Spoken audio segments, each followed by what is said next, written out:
आने वाले 5 मिनट के अंदर आपको एक MST-CET का टॉपिक समझाया जाएगा और उस टॉपिक के ऊपर हम 10 MCQ सॉल्व करके देखेंगे। एंड ऐसा किया तो मुझे नहीं लगता कि आपको कोई भी 90 अबव परसेंटाइल लाने से रोक सकता है MST-CET 2021 के अंदर। ओके, सो अगर गाइज आपको है कुछ सीखना तो प्लीज़ वीडियो को लास्ट तक देखना। हाय फ्रेंड्स, कैसे हो आप सब लोग। स्वागत है आप सभी का हमारे यूट्यूब चैनल के अंदर। और यहाँ पे गाइज हम बायोलॉजी सीखते हैं एक सिंपल वे के अंदर। आप सभी को पता है, बनना है तो एक लव्य की तरह बनो, ताकि पढ़ाई करते समय आपके सामने कौन सा भी बहाना टिक ना पाए। ठीक है, तो इसलिए क्या होता है कि एकलव्य ने क्या किया था, जो गुरु द्रोणाचार्य थे उनका जो है वो स्टैचू बना के पढ़े थे वो। इसलिए आप क्या कर रहे हो, अभी हमको अच्छा कोर्स नहीं है, हमको टीचर नहीं है, स्कूल बंद है, ऐसा वैसा अगर आप करोगे तो डेफिनेटली आप सीख नहीं पाओगे। तो आप एकलव्य की तरह बनो और अपनी पढ़ाई स्टार्ट कर दो, डेफिनेटली आपको हाई स्कोर आएगा। ओके, और जब तक जाने गाइस तब तक आपके ऊपर ध्यान है, मैं आपके साथ हूँ। बेसिक वीडियोस हमारे चल रहे हैं। चैप्टर नंबर 4 देख रहे हैं, मॉलिक्यूलर बेसिस ऑफ इनहेरिटेंस। इसका है part 2। Part first already upload हो चुका है। उसके साथ साथ fast chapter first, chapter second, chapter third, तीनों की लिंक डिस्क्रिप्शन में मिल जाएंगी, आप जाके देख सकते हो। अभी तक गाइस सब्सक्राइब नहीं किया है चैनल को तो फिर देर किस बात की, जल्दी से सब्सक्राइब करो यार, आपको पैसे नहीं लग रहे। ठीक है, अभी तक आपने हमारे चैनल को सब्सक्राइब नहीं किया तो प्लीज सब्सक्राइब करो, एंड जो बेल आइकन है वो भी हिट करना ना भूलिएगा, बिकॉज ये आपको नोटिफिकेशन प्रोवाइड करेगा जब भी हम फ्यूचर में क्लास 12 बायोलॉजी या फिर बायोलॉजी रिलेटेड या फिर MST-CET से रिलेटेड वीडियोस को अपलोड करेंगे तब। उसके साथ ही साथ आप हमारा टेलीग्राम ग्रुप ज्वाइन हो सकते हो, जिसके अंदर 6000 स्टूडेंट्स है, तो आप ज्वाइन हो सकते हो। और यहाँ पे आपको रेगुलर नोट्स मिलेंगे, अपलोड्स, वीडियोस मिलेंगे, PDFs मिलेंगे, एंड रेगुलर जो एजुकेशनल न्यूज है उसके भी अपडेट्स मिल जाएंगे। उसके साथ ही साथ आप मुझे यहाँ पे इंस्टाग्राम पे फॉलो कर सकते हो। आपका कोई भी डाउट है बायोलॉजी रिलेटेड तो आप यहाँ पे पूछ सकते हो, मैं उस आपको रिप्लाई देने की पूरी कोशिश करूंगा। तो चलिए, टाइम पास नहीं करूंगा, बढ़ते अपने टॉपिक की तरफ। सो पार्ट नंबर 2 के अंदर हम पढ़ेंगे सबसे पहले DNA रेप्लिकेशन। ये इंपॉर्टेंट प्रोसेस होती है और 30% जो चैप्टर 4 के अंदर 30% जो इंपॉर्टेंट चीज है वो है DNA replication and protein synthesis. Protein synthesis 30% and बाकी का जो पार्ट आता है वो आता है 40% के अंदर। मतलब कि इतना इंपॉर्टेंट है, 30% इंपॉर्टेंस है, 30% आपको चैप्टर में पूरा DNA रेप्लिकेशन ही मिलेगा। सो हमको यहाँ पे एंजाइम्स दिए गए हैं एंड फंक्शंस। DNA रेप्लिकेशन के अंदर जो भी एंजाइम्स यूज होते हैं वो एंजाइम्स एंड उसके फंक्शंस। तो गाइज उसके बाद हम देखेंगे रेप्लिकेशन कौन कौन से स्टेजेस के अंदर होता है, स्टेप्स के अंदर, वो भी पढ़ेंगे। तो सबसे पहले मैं आपको बताना चाहूंगा कि जो DNA रेप्लिकेशन होता है वो होता है सेमी कंजर्वेटिव प्रोसेस। ओके, जो DNA रेप्लिकेशन की प्रोसेस होती है उसको हम क्या बोलते हैं, उसको हम बोलते हैं semi conservative. Semi conservative, semi conservative DNA replication, semi conservative DNA replication. Okay, DNA replication. अभी DNA रेप्लिकेशन मतलब क्या होता है कि एक DNA के दो DNA बन जाए, एक DNA के दो DNA बन जाए, ये फर्स्ट वाला और ये सेकंड वाला। इस तरीके से उसको हम क्या बोलेंगे, DNA रेप्लिकेशन। जैसे कि हमारे बॉडी के अंदर सेल डिवीजन होता है, एक सेल से दो सेल बनते हैं, वैसी तरीके से DNA रेप्लिकेशन मतलब एक DNA के दो DNA बन जाएंगे हमारे बॉडी के अंदर। और ये प्रोसेस को हम क्या बोलते हैं, सेमी कंजर्वेटिव। सेमी मतलब आपको पता है हाफ।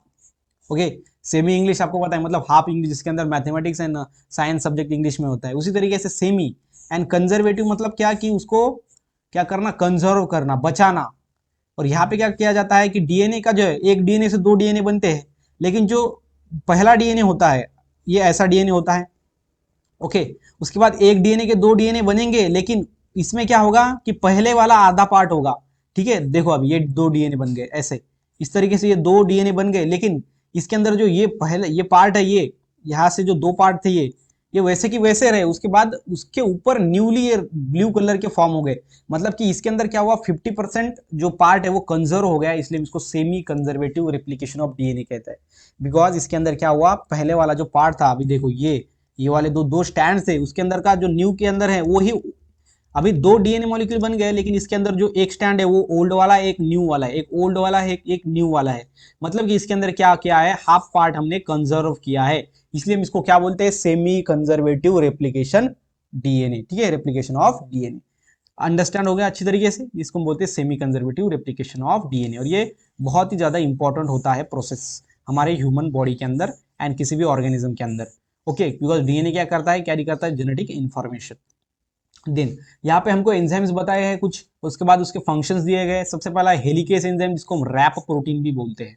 अभी ये जो और में नाम दिए गए होते हैं ना, इसको आप कभी भी नजरअंदाज मत करिएगा, इसको आप ध्यान में रखो, बिकॉज ये और ये जो नेम है इसी के ऊपर क्वेश्चन वो डालते हैं, ताकि उनको पता है कि अभी हेलिकेज सबको पता है, फिर वो क्या बोलेंगे, डिफाइन ओके, या फिर बोलेंगे which of the following is a function of rep protein. Rep protein का फंक्शन कौन है नीचे वाला, ओके, रेप प्रोटीन।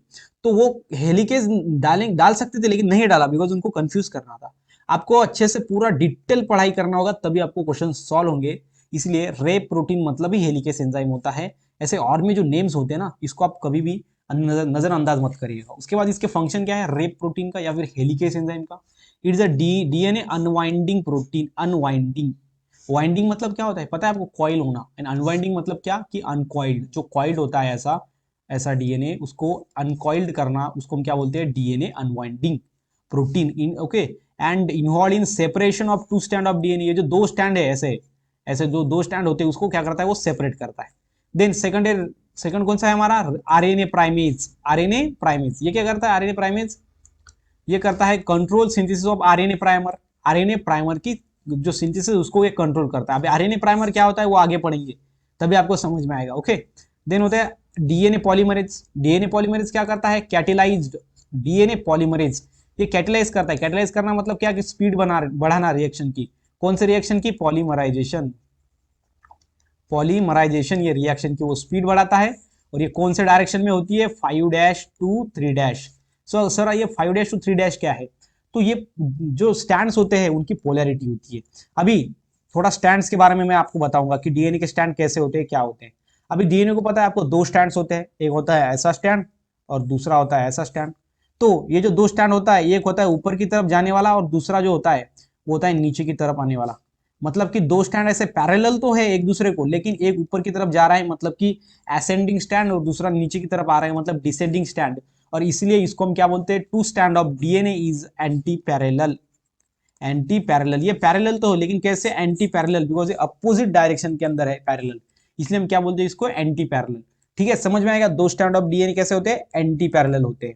उसके बाद जो डीएनए के स्टैंड्स होते हैं वे एंटी पैरेलल होते हैं। और अगर इसका ये 3' एंड है तो यहाँ पे होगा 5' एंड, और इसका ये अगर 5' एंड है तो यहाँ पे होगा 3' एंड, और ये होगा 5' एंड। इस तरीके से क्या होती है, पोलैरिटी होती है। 3' 5' ये क्या है, पोलैरिटी ऑफ स्टैंड। सो इसको हम क्या बोलेंगे, polarity of strand. Then second होता है आरएनएज। आरएनएज क्या है, रिमूव आरएनए प्राइमर। ये आरएनए प्राइमर को क्या करता है, रिमूव करता है, RNase. Then next DNA ligase. Ligase मतलब जोड़ने का काम। Joint Okazaki fragments. Okazaki fragment क्या होता है कि डीएनए रेप्लिकेशन के दरमियान जो यहाँ पे हमारा डीएनए होता है उसके अंदर क्या होता है, कुछ ऐसे फ्रैगमेंट्स बन जाते हैं, यहाँ पे एक फ्रैगमेंट, यहाँ पे एक फ्रैगमेंट, और यहाँ पे क्या होता है, बीच में ऐसा स्पेस हो जाता है, ओके, ऐसा स्पेस, हॉलो स्पेस बन जाता है। और ये बीच में जो फ्रैगमेंट्स रहेंगे ये हो गया ओकाजाकी फ्रैगमेंट। और ये ओकाजाकी फ्रैगमेंट को जोड़ने का जो काम करेगा बीच में ऐसा, तो उसको हम क्या बोलेंगे, डीएनए लिगेज। ये एंजाइम होता है। That enzyme relieves torsional strain generated by the DNA unwinding. जो टॉर्जनल स्ट्रेन होता है वो क्या होता है, वो रिलीव्स करता है। ठीक है, ये होता है हमारा गायरेस का फंक्शन। ओके, समझ में आ गया सर। तो अभी यहाँ पे आपको पता है कि डीएनए बनता है हमारा, किससे बनता है, डीएनए न्यूक्लियोटाइड से बनता है। न्यूक्लियोटाइड, ठीक है, आप सभी को पता है न्यूक्लियोटाइड, वन शॉट वीडियो में हमने पूरा पढ़ा था। न्यूक्लियोटाइड किससे बनता है, न्यूक्लियोटाइड 3 चीजों से बनता है। एक होता है, कौन सा होता है, pentose sugar, then nitrogen bases and phosphate group. Nitrogen bases दो होते हैं, प्यूरिन्स एंड पिरामिडिन। प्यूरिन्स कौन से, adenine and guanine, and pyrimidines कौन से है, cytosine, thymine and uracil. Okay, वो सभी आपको पता होगा, बेसिक नॉलेज जो कि हमने वन शॉट वीडियो के अंदर पढ़ा है, पहले पढ़ा है। ओके, सो अब हम देखेंगे रेप्लिकेशन। डीएनए का रेप्लिकेशन किन स्टेज के अंदर होता है, तो स्टेप्स होते हैं डीएनए रेप्लिकेशन में। सबसे पहला है एक्टिवेशन ऑफ न्यूक्लियोटाइड्स, देन है ओरिजिन ऑफ रेप्लिकेशन, देन है unwinding of DNA molecules, then है formation of replication fork, and lastly synthesis of DNA strands, and then formation of daughter DNA molecules. मतलब कितने steps होते हैं DNA replication के अंदर, 1 2, उसके बाद ये 3, देन 4, ये 5, और ये लास्ट वाला 6। मतलब 6 स्टेप्स के अंदर आपका डीएनए रेप्लिकेशन होता है। पहले फर्स्ट स्टेप के अंदर क्या होता है, देखो न्यूक्लियोटाइड्स एक्टिव हो जाते हैं। न्यूक्लियोटाइड्स ये कौन से हैं, ये है डीऑक्सीराइबो एटीपी, मतलब कि एडेनोसाइन ट्राइफॉस्फेट। इसके बाद ये deoxyribo guanine triphosphate, deoxyribo cytosine triphosphate, and deoxyribo thymine. ये थाइमिन है, ये साइटोसिन ट्राइफॉस्फेट, ये ग्वानिन ग्वानिन, और ये एडेनाइन। ये adenine, guanine, cytosine and thymine, ये सभी क्या है, ये न्यूक्लियोटाइड्स होते हैं। ये क्या है, न्यूक्लियोटाइड से। इसलिए यहाँ पे क्या हुआ, एक्टिवेशन ऑफ न्यूक्लियोटाइड। पहले न्यूक्लियोटाइड एक्टिवेट होते हैं मतलब क्या होता है, इन द सेंस कि यहाँ पे डीऑक्सीराइबो न्यूक्लिक एसिड जो होते हैं, okay, formation of deoxyribo nucleotide triphosphate.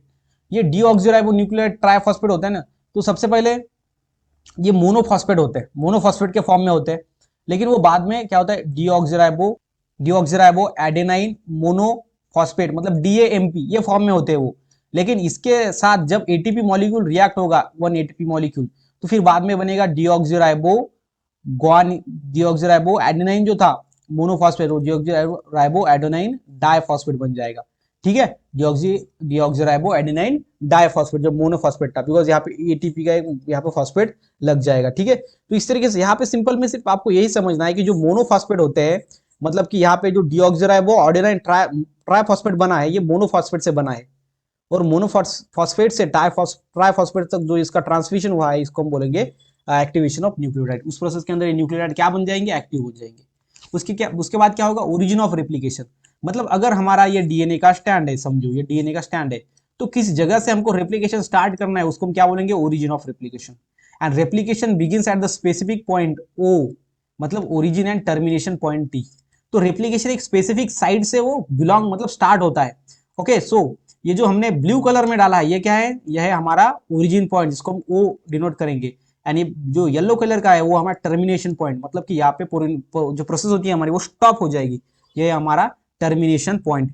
ठीक है, तो ये आपको क्लियरली समझ में लेना है। ये होता है हमारा replication begins at specific site O, begins and termination at site P. तो हमारा रेप्लिकेशन ओरिजिन हो गया, तो हम बोलेंगे कि हमारा यहाँ से रेप्लिकेशन ओरिजिन हुआ। तो फिर आगे क्या होगा सर, आगे होगा unwinding of DNA molecule. DNA molecule को अनवाइंड किया जाएगा, मतलब कि देखो अगर हमारा ऐसा डीएनए मॉलिक्यूल है, तो ये जो है वो ऐसा अनवाइंड हो जाएगा। ठीक है, समझ में आ गया, यहाँ से वो क्या होगा, अनवाइंड होगा। ये पहले कॉइल था, उसको अनवाइंड हो गया, अनवाइंडिंग। ये stand of DNA separate and unwind, separate हो जाएंगे। और यहाँ पे कौन हेल्प करेगा, अनवाइंडिंग ऑफ डीएनए स्टैंड कौन करता है, मैंने आपको बताया था यहाँ पे। सो यहाँ पे जो हेलिकेस एंजाइम रहेगा, हेलिकेस, वो अनवाइंडिंग ऑफ डीएनए स्टैंड करेगा। ओके, एंड उसके बाद एसएसबीपी होगा, एसएसबीपी सिंगल स्टैंड बाइंडिंग प्रोटीन। ये क्या करेगा, ये बाद में इसको रिकॉइल नहीं होने देगा, वो उसको सेपरेट ही रहेगा। अभी हेलिकेस का तो काम है कि उसको दूर कर देना, लेकिन वो बाद में अगेन वो कॉइल हो सकते हैं। तो ये एसएसबीपी सिंगल स्टैंड बाइंडिंग प्रोटीन क्या करता है, उसको कॉइल नहीं होने देता। ओके, उसको सेपरेटेड रहने देता है। उसके बाद क्या होता है लास्ट, मतलब 4th number, the point form due to the unwinding and separation of two strands, okay, appears like Y shape structure. देखो आप वाई शेप स्ट्रक्चर आपको दिखाई दे रहा होगा, ये ऐसा और ये ऐसा वाई शेप स्ट्रक्चर। ठीक है, इसको हमने थोड़ा यहाँ पे हॉरिजॉन्टल डाला है इसलिए ऐसा, बाकी ऐसा दिखेगा वाई शेप स्ट्रक्चर। ठीक है, देन नेक्स्ट में क्या होगा, मतलब क्या होगा, वाई शेप जो स्ट्रक्चर होगा, शेप होगा, उसको हम क्या बोलेंगे, रेप्लिकेशन फॉर्क। क्या बोलेंगे, Y shape fork, replication fork हम जिसको बोलते हैं, जो कि वाई शेप का होता है। तो यहाँ पे रेप्लिकेशन फॉर्क तैयार हो जाएगा। Then synthesis of new strand. Then क्या हो जाएगा, each strand separate strand act as a mould, okay, और टेम्पलेट। माउल्ड मतलब क्या होता है कि अगर जो हमारे कुंभार होते हैं, जो कि डिफरेंट डिफरेंट टाइप्स के मूर्तियां बनाते हैं, आइडोल्स बनाते हैं, तो उनके अंदर उनके पास क्या होता है, एक मोल्ड होता है। मोल्ड मतलब जिसके अंदर वो क्या करेंगे, फिर सॉइल को भिगो के उसके अंदर डालेंगे, तो साचा, साचा मोल्ड मतलब साचा, उसके अंदर अगर डालेंगे तो जो शेप बनता है, जो न्यू हमारे आइडोल है बन जाएंगे। उसी तरीके से ये जो ओल्ड वाला स्टैंड है, ओके, जो सेपरेट स्टैंड है, ये क्या है, स्टैंड बनने के लिए मोल्ड है, और इसके ऊपर जाके न्यू स्टैंड बनेगा, मतलब कि मोल्ड की तरह है हमारा separated stand. And synthesis of new, और जो उसके ऊपर न्यू स्टैंड बनेगा उसको हम बोलेंगे कॉम्प्लीमेंट्री स्टैंड। और जो पहले स्टैंड है वो कौन सा है, टेम्पलेट स्टैंड। पहले कौन सा है, टेम्पलेट स्टैंड। ठीक है, तो अभी सिंपल में ऐसे दोनों मॉलिक्यूल को हम क्या करेंगे, दोनों स्टैंड को, सॉरी, वो हम ऐसे क्या करेंगे, सेपरेट कर देंगे। ठीक है, तो ऐसा हमारा स्टैंड सेपरेट होगा, या फिर इसको ऊपर ही ले लेता हूं ताकि समझने में थोड़ा आसान जाए। तो यहाँ पे जो हमारा स्टैंड है ना, वो ऐसा हो गया पूरा पूरा रिकॉइल्ड। ओके, मतलब सेपरेट हो जाएगा। एंड उसके बाद क्या होगा कि ये जो हमारा ओल्ड वाला स्टैंड है वो है टेम्पलेट स्टैंड, जिसको माउल्ड भी बोलते हैं। उसके ऊपर नया स्टैंड आके जुड़ जाएगा। ओके, उसके बाद यहाँ पे क्या होगा, देन लास्ट में formation of daughter DNA molecules, formation of daughter DNA molecule last में। तो इसके ऊपर क्या होता है, आरएनए प्राइमर होता है, और आरएनए प्राइमर से वो क्या होते हैं, अटैच होते जाते हैं ऐसे, और इस जगह पे ऐसे हम बोलेंगे कि वो अटैच होते जाएंगे ऐसा। इधर एक नया स्टैंड फॉर्म हो जाएगा और इधर भी एक नया स्टैंड फॉर्म हो जाएगा। और उसके बाद यहाँ पे एक डीएनए से 2 डीएनए बन जाएंगे।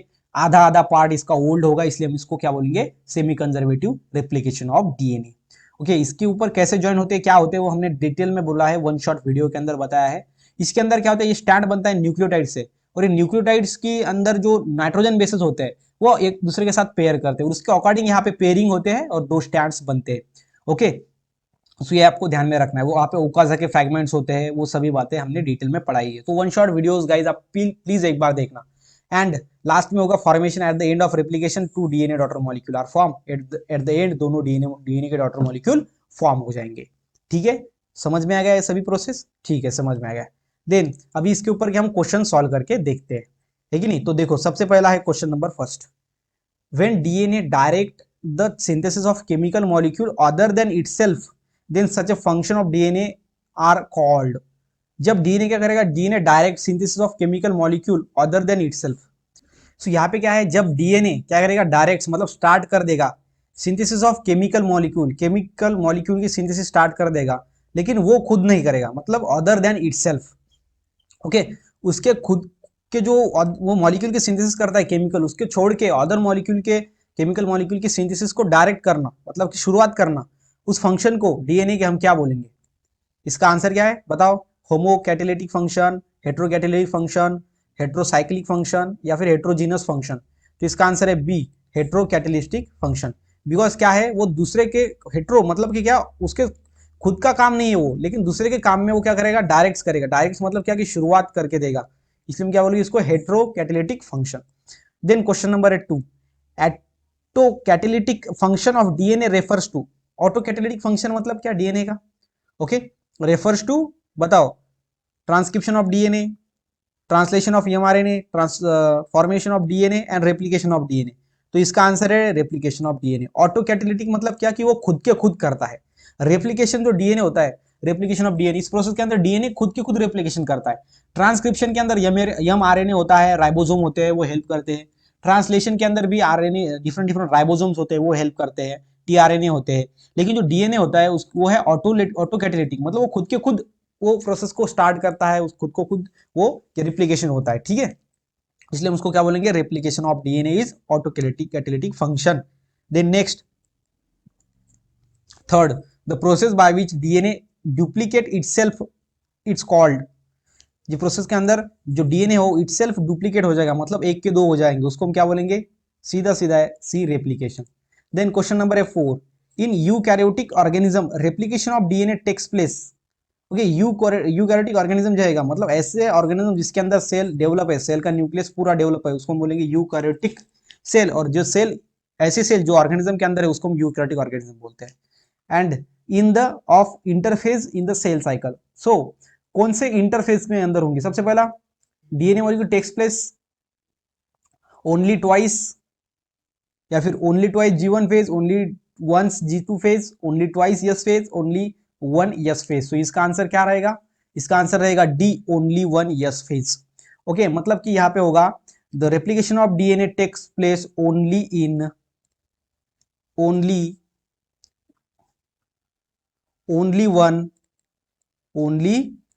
One in yes phase of interphase. मतलब यस फेज का इंटरफेज रहेगा तभी क्या होगा, रेप्लिकेशन ऑफ डीएनए होगा। एस फेज, और ये एस फेज क्या है, सेल साइकिल के अंदर 11th में आपने पढ़ा है गाइस, अगर अच्छे से पढ़ा है तो आपको आएगा, अगर नहीं आता है तो फिर आप हमारा सेल डिवीजन का 11 का वीडियो है, वो जाके देख सकते हो। Then question number 5, DNA replication through blank space mode of replication. DNA replication through क्या है, कंजर्वेटिव है, सेमी कंजर्वेटिव है, डिपर्सिव है, या फिर ऑटो कंजर्वेटिव है? तो इसका आंसर क्या है, सेमी कंजर्वेटिव। डीएनए रेप्लिकेशन कैसी प्रोसेस होती है, सेमी कंजर्वेटिव प्रोसेस होती है। Then question number 6, the model for semi conservative replication was proposed by Watson and Crick on the basis of nature of strand. Okay, DNA strand.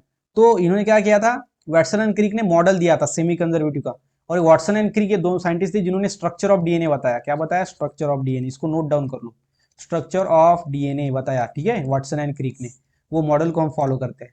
तो इसका answer क्या है, parallel and anti parallel and complementary, anti parallel and supplementary, anti parallel and complementary. तो इसका answer जो रहेगा वो रहेगा एंटी पैरेलल एंड कॉम्प्लीमेंट्री।